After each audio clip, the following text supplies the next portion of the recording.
Motoristlar, yaxshi ham shuncha ko'sani ichidan mana shu ko'sani farqiga borganim. Bo'lmasa men ham Emper yomon deb yurardim. Qo'limda ko'rinishi bir xil bo'lgan, lekin ichidagi ko'sasi ikki xil bo'lgan. Ko'lsa turibdi. Tagidagi poddelka sextiki, tepasidagi zavod original ko'lsa. Ko'pchilik bularni farqiga borish uchun mana shu Emper yozuvi ustidagi g'adir-budurga e'tibor beradi. Lekin podoriginal sextiki hamma narsani o'xshatib chiqyapti. Faqat bitta narsadan tashqari bu joyida yaltiroq himoya qatlami bor. Shu qatlamni o'chiramiz.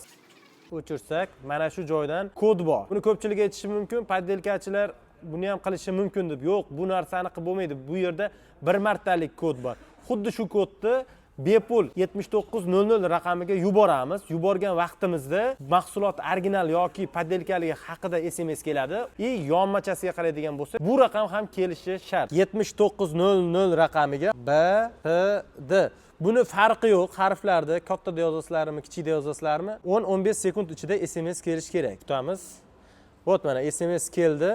PIN kod original mahsulot kodidir. Tak, endi yonmachasini ko'ramiz. 281 633 39. Yonini solishtiramiz. 281 633 39. Demak, bu original mahsulot. Bunisi poddelka, ya'ni sextiki. Buni ham hozir birgalikda tekshirib ko'ramiz. Qaranglar, mana shunaqa darajada ustilarini o'xshatib o'rgan. Korobkasini ushlab o'zim ham farqiga bormayman. ZQM ketdi desimiz. Qaranglar, mana PIN kod mavjud emas deb keldi. Poddelka mana. Ko'ryapsizlarmi? Yonida hech qanaqa men birinchisiga o'xshagan sifrasi yo'q. Men Emper ko'sasini reklama qilmoqchi emasman. Shunchaki 25 yillik original mahsulot bilan oddiy sexti podoriginal mahsulotlarni farqiga borishlaringni xohlayman.